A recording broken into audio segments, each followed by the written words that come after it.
Alright, time to get going here. Got quite the list of things I put together last night that need to be done still. Just pull it up here so that I wouldn't forget. So, hood release cable. We talked about this in past videos. It needs to be hooked up so we can actually latch the hood closed and be able to release it again. The hood mounted itself. Right now we only got 2 nuts holding it on kind of loosely, and it also needs to be adjusted to fit the new cab. Fuel shut off solenoid, if we can get to it this week, we can do that. If it's fairly quick and the electrical actually works, it should be a piece of cake. Passenger seat and passenger seat belt need to be done still. Both door handles need to be swapped from the other cab so that I can actually lock and unlock the truck with the key. The brake pedal switch we're just going to take from the other cab and put it on this cab and hope that that solves all of the issues with the brake lighting being stuck on. This fender liner, we need to put the push clips back in to hold it up. The fuel tank, obviously, as we left off last time, needs to be the new one installed with some new line on it. I have a new filler neck that came yesterday that we'll put on as well. And then fuel tank, at least for now, is done. And the last thing that I was thinking maybe we could do is I have a black tailgate that we'll maybe put on to kind of contrast the black throughout the truck. We got black cab, we can do a black tailgate and silver front clip and box. And then the other thing that I noticed last night, and I noticed it the other night and I just didn't clue in, there appears to be rear differential noise. At least that's where it seems like it's coming from. So I might jack up the back diff and just put it in gear and let it spin and listen. I don't know if I've ever checked the rear differential fluid. We should anyways, maybe even change it, but it's definitely making noise that it shouldn't be, so I'll look into that as well and see how far we get. So I guess let's start by getting the hood release cable reinstalled and make sure that it works so that once we get the hood aligned and actually latch it, we can release it again. Alright, so if I remember correctly, this cable pretty straightforward. It seems to also not be seized, which is good, because this is, you'll know better than I do. Did we put this cable in this cab from the other truck, or yes, we must have, because I think the other one was cut or broken. So this must be the cable that was with this truck originally. So I believe it just gets fed under the rad support here, and it comes across to the front. And then we got to get it into this bracket here, just like that, and it pops into the front. And we have excess cable now. I'm not sure what to do with that. Down in here. So I'll show you here. Pretty basic. It's a lot easier than the Volkswagen ones. Whether there's supposed to be as much extra as there is or not, I don't know, but I just hooked it into, you can't see in the dark there, but inside that black hole is a little slotted bracket. So the lump on the end of the cable slips in there, and then the casing just pops into there. And then I'll set it up so you guys can watch, because I can't watch both at once. Make sure that the cable is moving part of the latch. I believe it should move part of it even if it's not latched.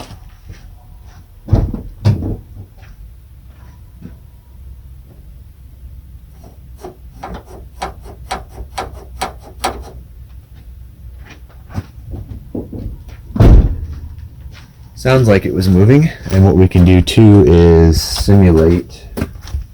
Should be able to. This comes down and it goes.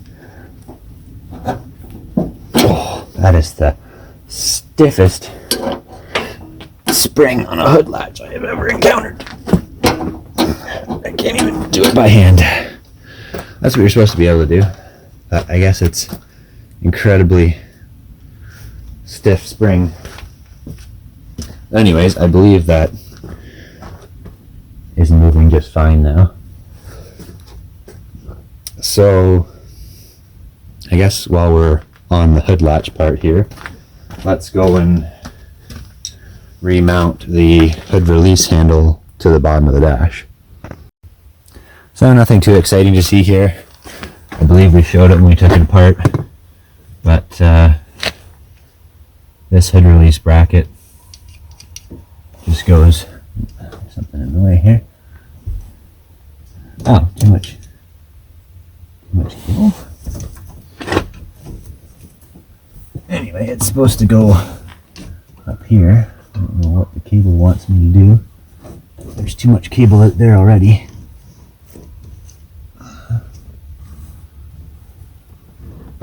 Maybe it's supposed to have a little loop in it.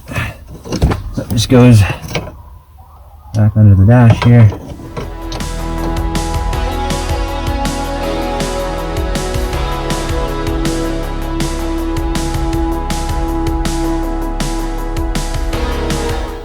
And while we're in here, I don't know if you guys can see it or not because I'm probably in the way, we can probably also do the parking brake release handle, which needs a screw.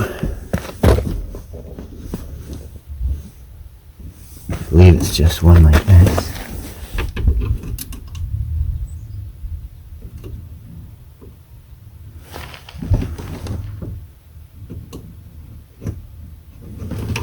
Anyways, the parking brake release has a little slotted hook on one side and then the hole on the other side for the screw. You have to tuck it up in the according slot on the dash and then try and put a screw in on this side.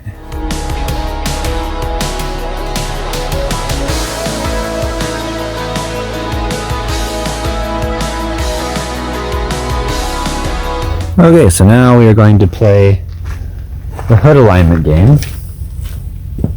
I guess I also need to make sure we have the other two nuts that hold the hood on somewhere here.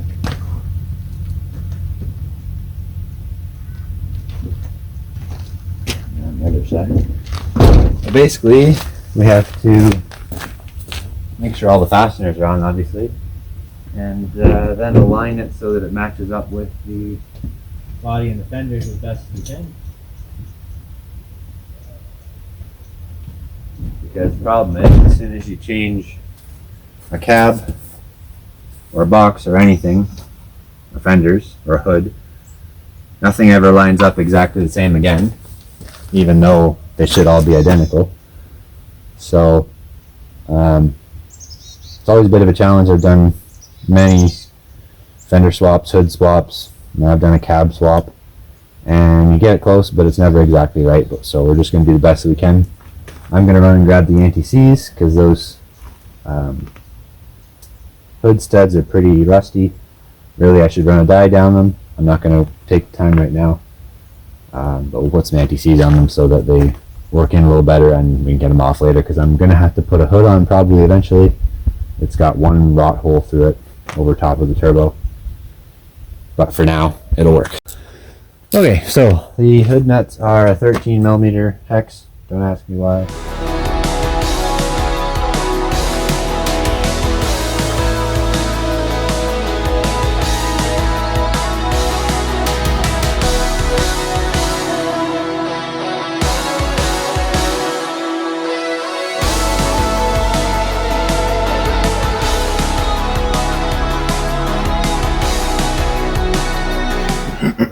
Let's bring it down and just see. I know that it had to go forward on the one side.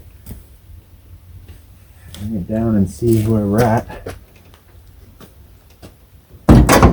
for positioning. Okay, that side's got to go forward a ton. Kind of like that.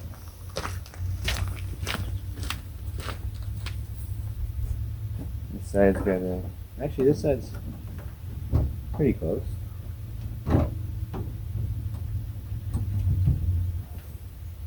Not bad. Now I'll try to lift without moving the adjustment.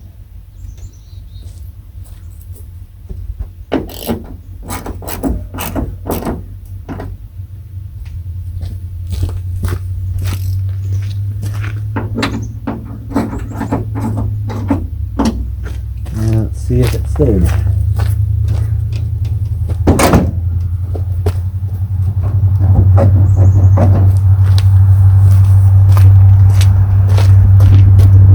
It's pretty good there.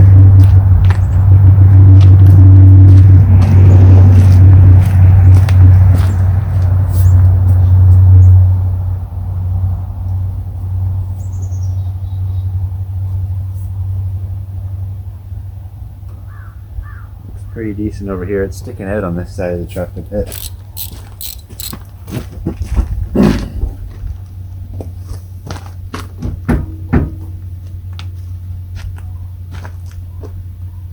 That's pretty good there.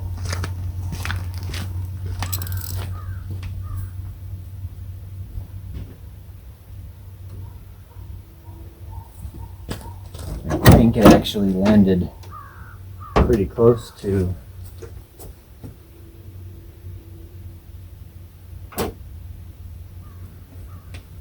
where the marks were on this set of brackets previously.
Not bad. It does appear that the whole hood needs to come to the left. Maybe we can try and do that. Yeah, if our hood release works. Perfect.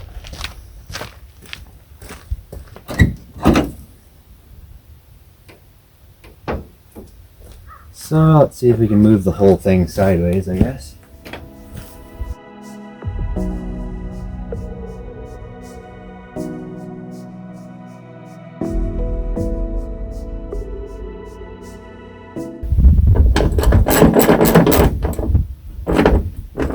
Alright, let's see if that's any better.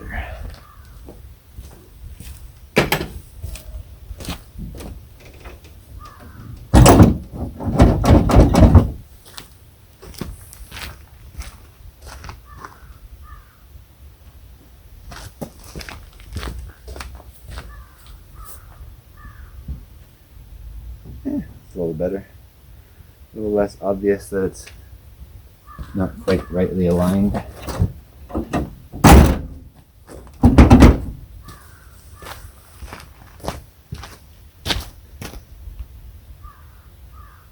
think we must have bent the fenders when we were doing the cab job because they're both tucked under here and they should be flush.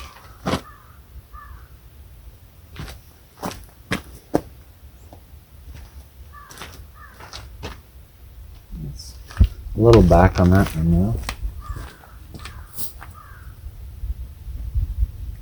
This one's pretty good.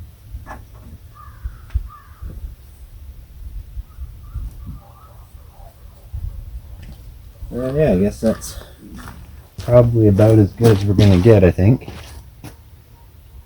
Again, between a different cab to the frame and a different distance from the rad support to the cab and all that stuff.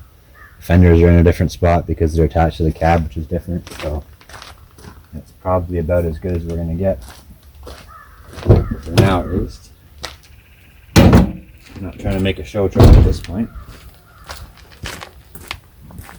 The hood pops well and latches well, so that's a big thing. So, and it's actually right in the middle of the lock bar, so I'm pretty happy with that, I think.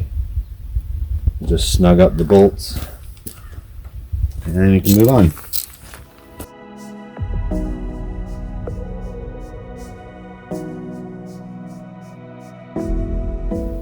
We could give a try for the shut-off solenoid while we're here. Might as well.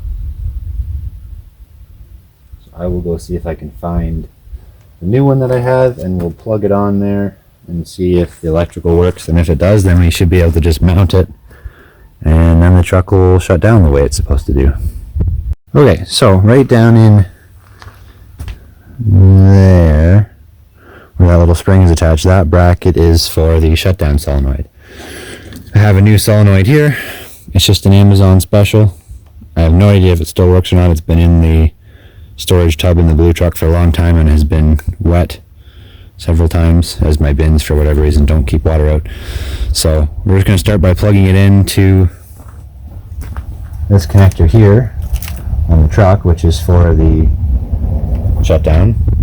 And I believe when you turn the key on, it should pull this plunger up to turn on the fuel so that the truck can start.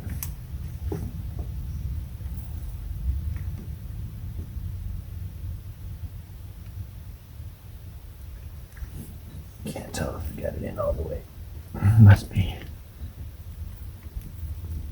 So I'll just start by turning the key on and see if that does anything, I guess.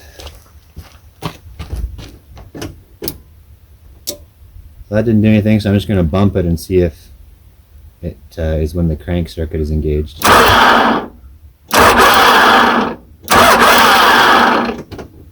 Nothing on that, so I don't know if the problem is the solenoid or if the problem is the truck wiring. So what I might do quickly is go and plug it into the blue truck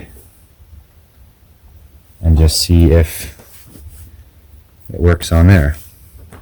Okay, so I went and plugged this into the other truck, and it does work on the crank switch circuit. So as soon as I bumped the key for engine crank, it pulled the plunger up, and when I turned the key off, it let go. So this works totally fine. So that, I'm assuming, is why this truck had a pull to stop cable installed, because for some reason the electrical on the shutdown plug there stopped working. So right away I'm seeing this, actually both of these. So that's a missing relay, and I think this is probably supposed to be as well.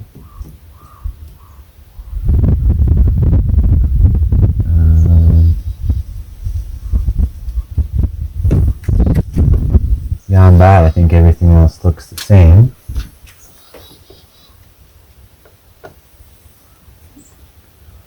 So maybe what I will do then is I'll go and steal. I'll look at the blue. Actually, here, do I have enough camera battery? I do not.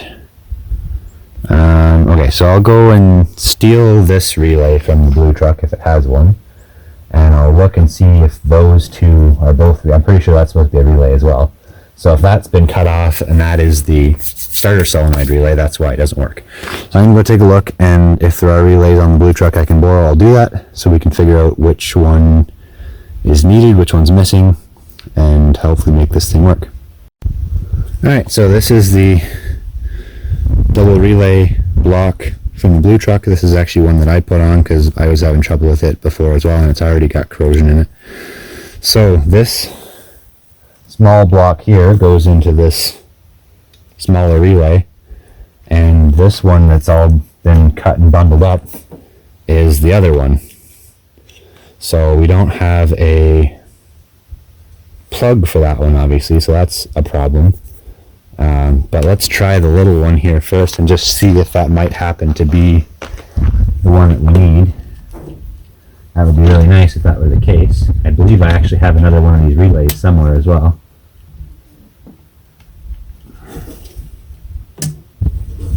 That's that, and then we'll plug in this again right here, and then we'll see if by chance that does what we need it to.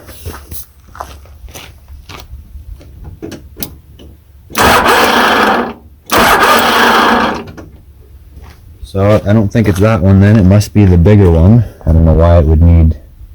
Well, I guess looking at the size of those wires maybe.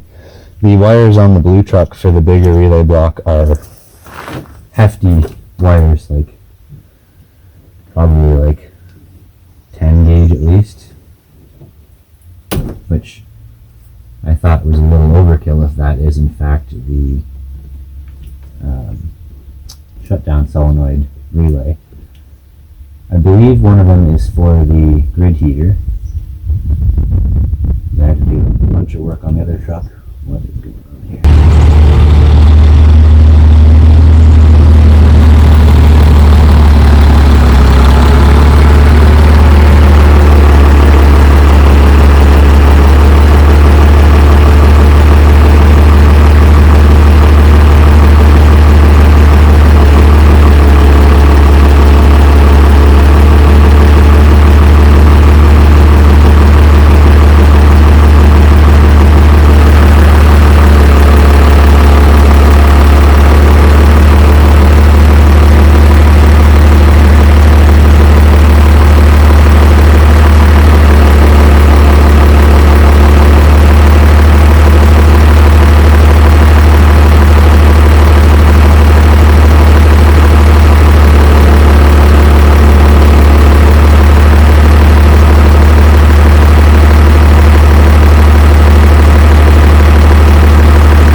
Decided to bring this truck up because I'm tired of walking back to it to check things. And basically what I figured out in the process of getting it going to bring it up here was that it's actually the bigger wires that are cut and taped on this truck that are actually what operate the solenoid. I didn't expect the wires to be that hefty, but I plugged in just the small solenoid, or relay, which is the plug we have on this truck still, and it wouldn't start. I plugged in the other one that's the heavy wires, and it started. So I guess we have to go to the yard and get I'll get a whole relay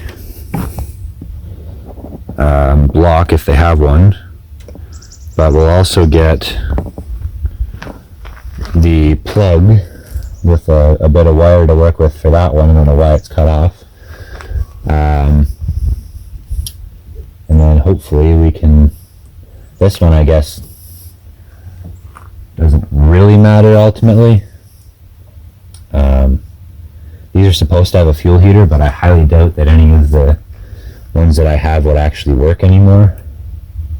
But we'll maybe see if we can get all of it working the way it's supposed to be. So maybe I'll go to the yard shortly and I'll see if I can get, like I said, a solenoid block with the two relay block with the two relays, and I'll cut off one of these plugs and a bit of wire if they have one, and then we can solder all that together, and then hopefully at that point then we should be able to start this with the key and the solenoid operating, and then turn the key off and the solenoid plunger drop and it shuts off. So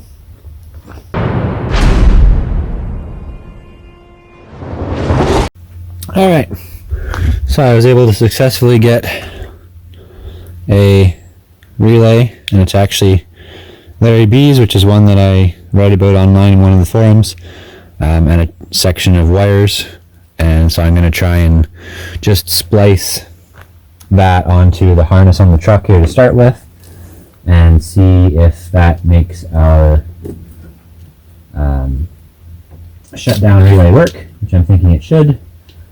And then we'll do a proper solder job, get it all connected properly and sealed up from the elements, and then we can install the new solenoid plunger, and that should be that basically done.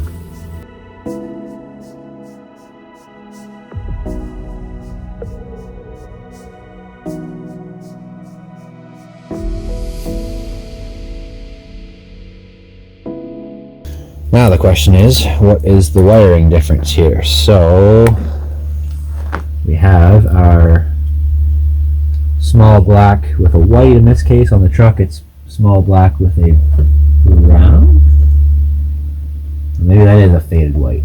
I can't tell, but that's that one. Then there's a medium brown, and that matches this medium brown. And then there's a big red with a purple, big red with a purple, and big red with a black. So we're in business here. It at least matches. The only 12 valve truck in the entire yard is what I took this off of. I only had one. They're getting pretty scarce around here.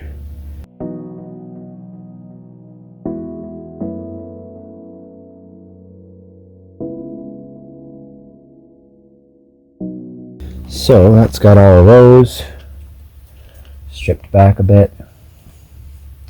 Enough wire that I should be able to just do a little twist up on each to see if this is going to work the way that it's supposed to.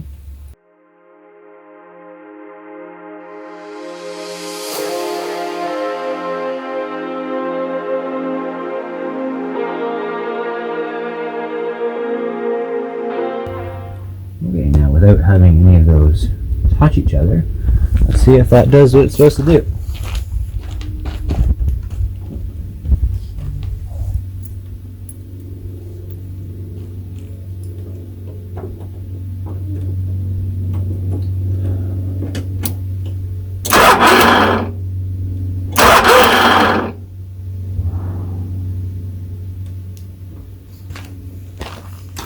I wonder if my connections aren't very good.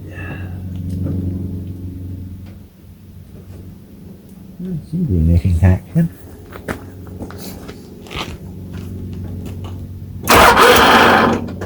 Maybe it also needs the other one. We can hook that up as well. Steal it from this truck again.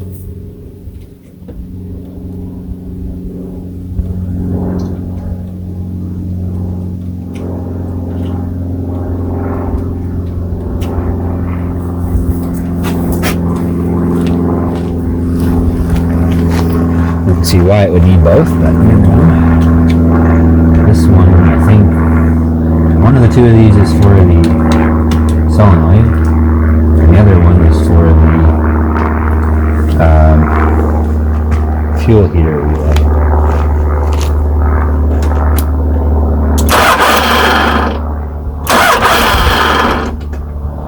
So that's still not working, so the only thing left then that I can think of from experience with the other truck is there's a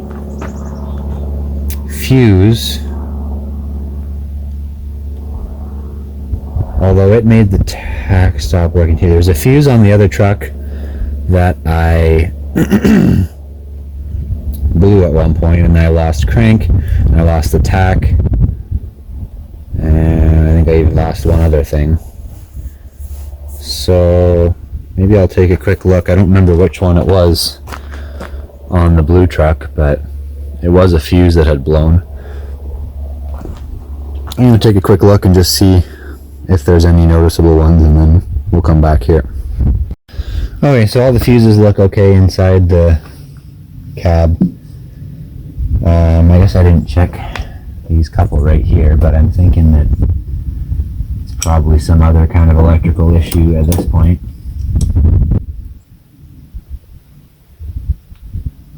That is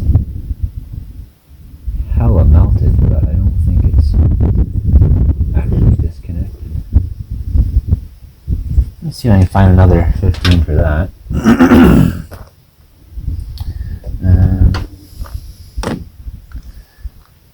What about this one? That one looks okay. And these ones, I think you'd be able to tell if any were blown.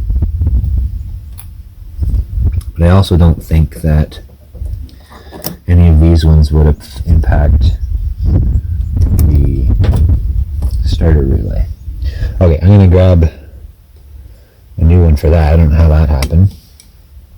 And maybe another one for, I don't even know what that third slot's for, but it's got nothing in it. But beyond that, I think we're going to stop with this for now, because I can always work on this kind of stuff once I get the truck down to my apartment. For today and tomorrow, I need to focus on the stuff that I need to be able to have done in order to drive the truck down there. So let's move on with that list, and if we have any more time, then we'll come back to stuff like this. Alright, so we'll get this fender liner quickly put back up in place here, and then we're on to bigger and better things.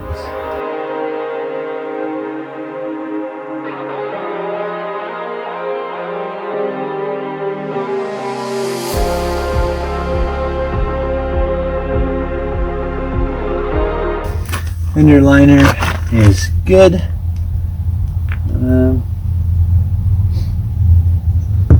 That's one other thing that I didn't mention from before is we will need to adjust the front wheel bearings at some point. I'm assuming they're adjustable taper roller bearings like a trailer, being that it's a two-wheel drive truck and not four-wheel drive.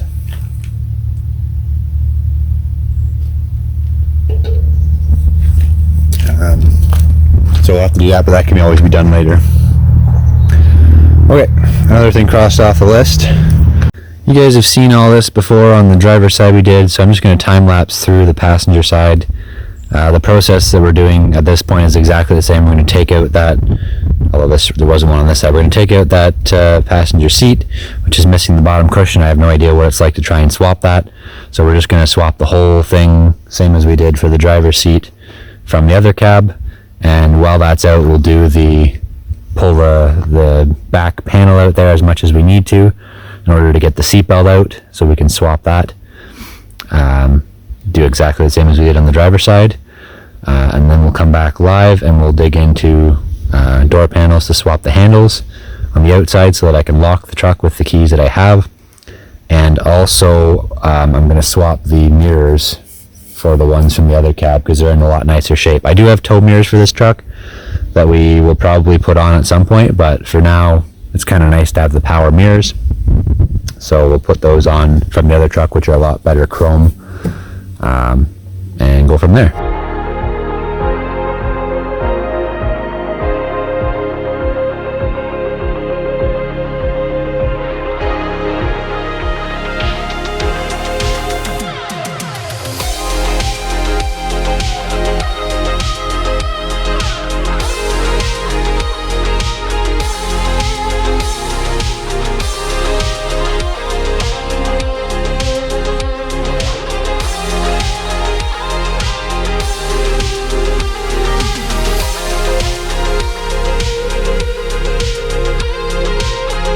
Okay, so that went much more smoothly now that I know what I'm doing.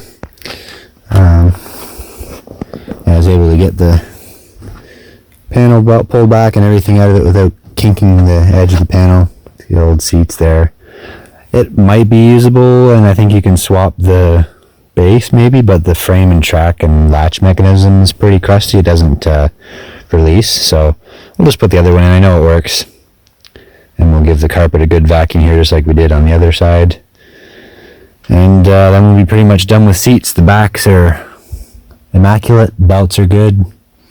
So yeah, we'll go back now and buzz the same process through on the old cab and get this all put together.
Alright, so passenger seat and belt are all done.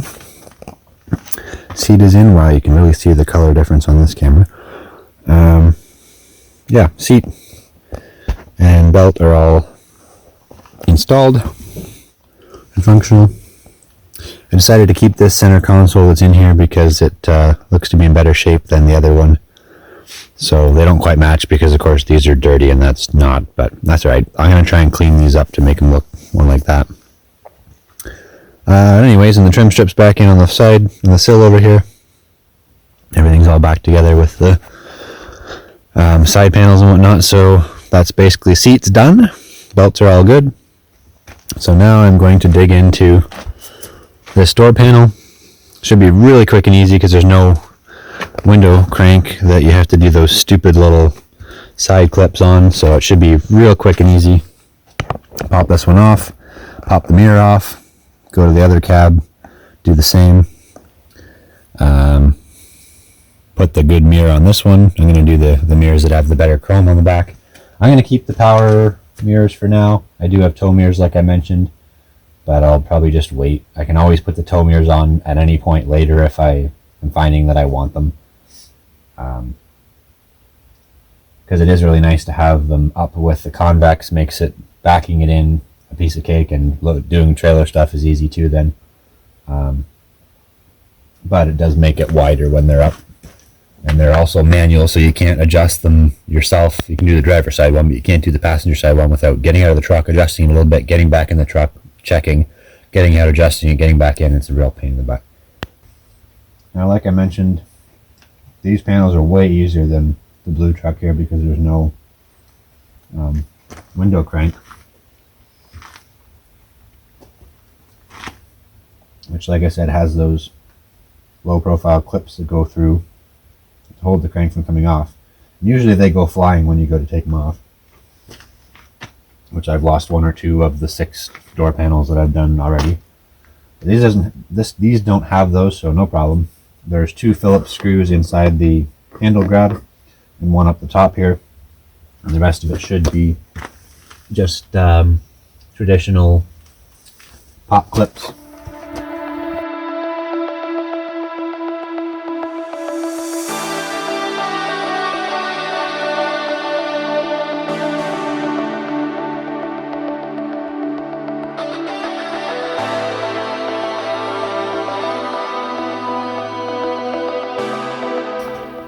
And then you have to kind of fish it around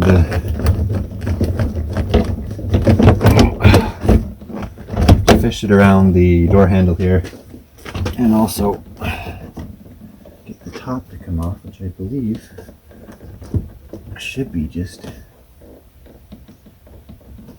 a lift.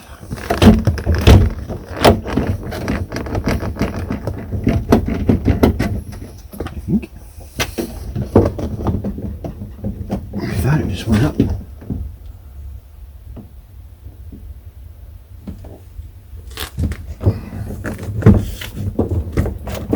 There we go. Goodness. So yeah, these have definitely never been, well, I lied. They have been off the truck because that's not original, but wow, those clips were tight on there. Somebody must have put brand new ones in. Okay, so I don't have the appropriate tool, of course, but on the back side of the door panel, I'll show afterwards because I can't hold the camera and do these. I'll show you afterwards. I guess that's an easier way of doing that. Not quite what I was planning on, but alright.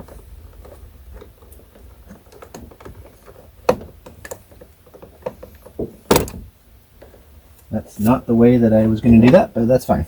Okay. So, unfortunately, one of the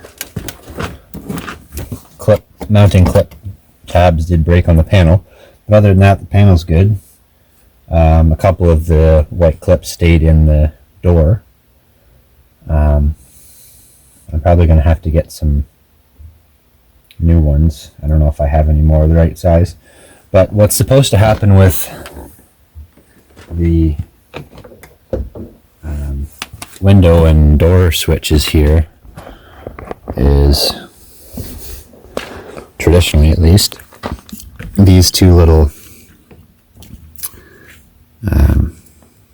those little hooks on each side.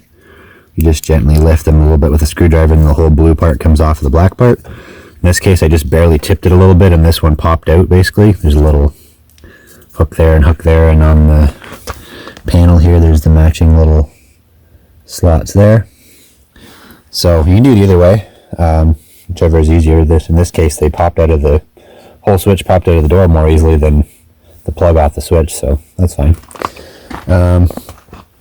So that's got the panel off quick and easy. Like I said, I'll see if I can find, so you're going to want new of these white clips. They're supposed to be a one-time use, so if you want your door panel to be tight and not rattle, and well, I guess we did break a second one. I didn't realize. Yeah, that's good clips and bad old door panel, so there's not much you can do about that.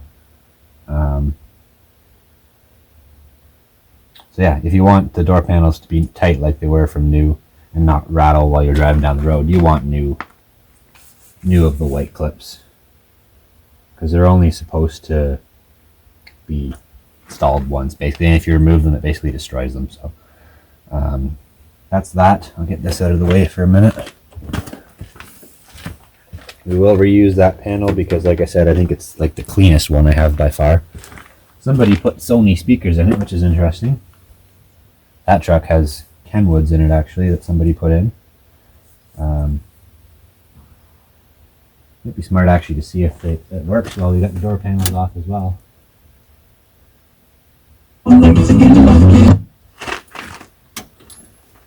Okay, so now there's a bunch of royalty issues there. That's a separate issue.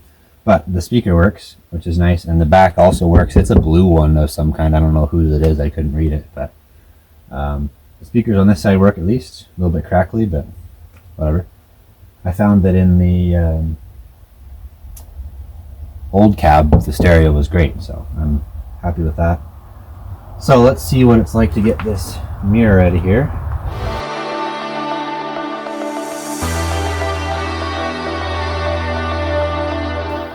Little piece of foam insulation behind the mirror.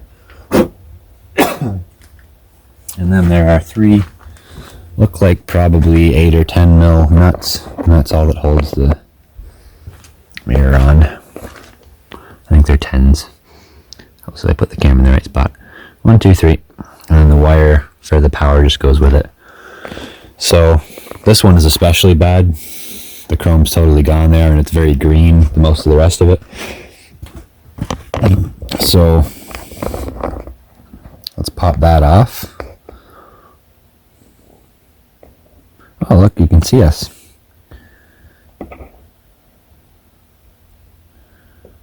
Pop that guy off, and then we can go see, we're running out of daylight really fast here. We'll maybe go see if we can get the other one off nice and quick, just to put the mirror back on at least so that it's closed up for the night.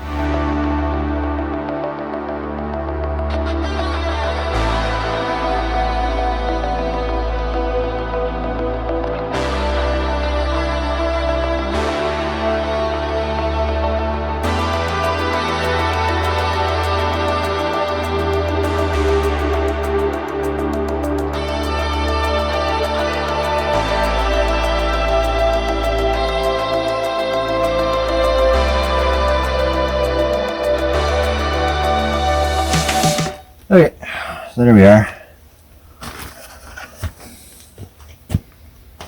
Make sure I'm actually in frame. Yep. So, only one of the three undid. One of them twisted off. The other one ripped through, or somehow ripped, anyways, ripped out of the mirror. So that was fun. Glass itself is good though. So let's go see if we can get, actually maybe I'll put this inside because it is power and it does work. So you can always paint the casing or whatever.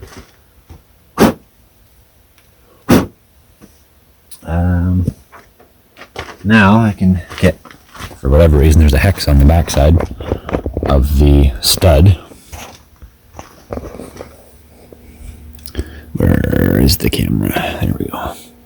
So there's a hex on that stud there, and that's the mirror side of what I was trying to undo. So I can either just hold that with, or get a socket that'll fit that, or I can just hold it with vice grips because you can't put it back in the mirror anyway. So yeah, we'll get that out of here quick, and then we'll go back and quickly buzz the panel and mirror off of the other cab, and then tomorrow we'll tackle door handle and stuff. Okay, so my camera died on that one, but I went back and got the mirror off of the other cab. So now I'll just try and quickly get, I don't know what size that is, get the broken bolt out of the door here, and then I can put the other mirror on just so that everything is closed up for the night.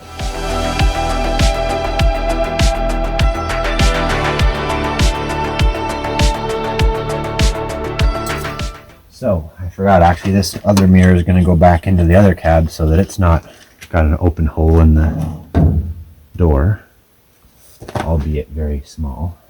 Might as well put it back on the other one. But I've got this mirror for this truck now.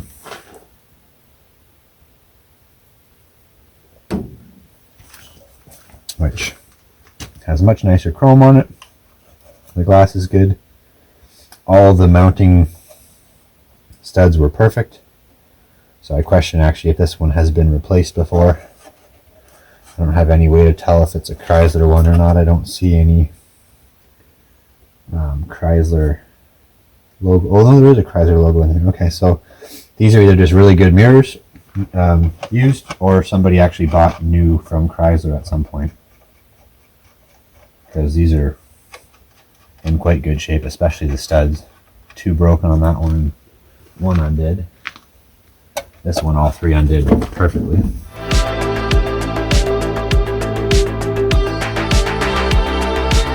And what I'm going to do as well, I took it away, and put ATCs on the threads of all those so that in a few years' time, if I want to take the mirrors off, or I'm putting the tow mirrors on or whatever, that'll be still easy peasy to get them undone.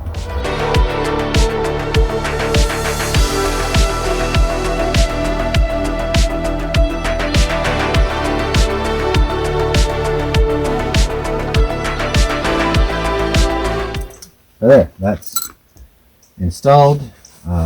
Plug it in here and we'll just actually make sure that it works, because it did before, so I just want to make sure that it still does. There's some weird wiring that was going on with the other door, so.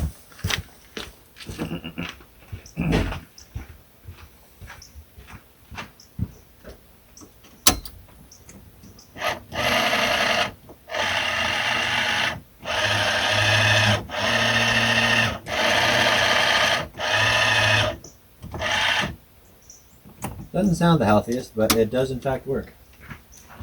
Do they work with no power? No.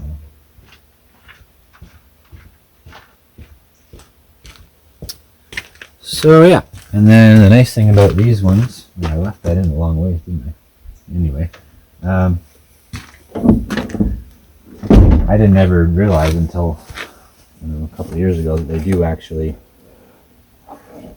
pivot, and there is kind of a normal running position, because they will go the other way as well. But they do tip in, which is nice. Not that they're big like the tow mirrors, but that's where they should go. Just like that. And that looks a little bit green on the inside. That looks a lot better. Doesn't look like a gross, flaking, corroded mess. So somewhere I actually have, I don't know if they're actually the same. I guess they're not the same, but somewhere I have a pair of chrome mirrors from my first gen that came with the truck that were in really good shape too, but I don't think they'll fit this because the mounting is different, although the rest of the mirror itself is identical. So anyways, that's the mirror part done. The mirror works. Looks a lot better. Oh, we can put this foam back in here too, I guess. Might as well. And it goes in there like that to do some sound insulation things and keep the weather and stuff out too, I'm sure, the cold. So yeah, all that's left to do on this door then is to swap the door handle with that same cab, and also I'll go around. Got another tool here because I left my body clip tool at my apartment on another job. So I've got this one that came with a huge set of body clip kit that I got. So I'll go around and I'll take all of these out as well. And like I said, most of them can't be reused. The part that we need, I don't know if it'll focus on this. The part that we need of this is, actually that's a way to do it. Will it do it? No. Anyways, the part of this that we actually need is down here. And as you can see, it's not there. So that's why you got to replace these things. This one's actually in pretty good shape for the rest of it, but the rest of it is not what holds. It's basically right down at the bottom, more or less, that actually holds the panel on tightly and doesn't let it shake and rattle and roll, if you will.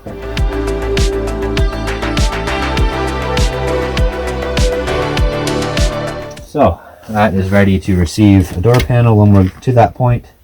But before that, like I said, we'll do the handle.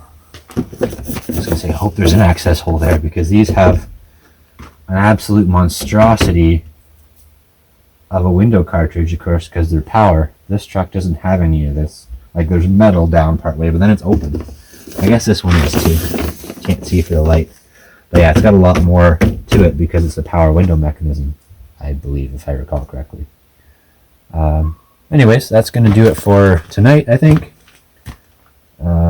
Pretty good progress. I can cross some more things off the list, which is nice. In the morning, we'll pick up with this, do the door handle, try and put the door panel back on, hopefully with some better clips. And then this door is done, and the lock is correct for the ignition key, which is great. And then we'll do the same on the other door real quick, and then we can move on to some other things. Fuel tank is a priority for tomorrow. Try and get it mounted and new lines run to it so that that's done. The sending unit kind of works from what we figured out the other day, last week. But it'll be better than what I have now, which is nothing. And then look at things like the differential quick, find out if it's got no oil in it, that's why it's making noise, or whatever the case may be. So, yeah, anyways, we'll see you guys in the morning then.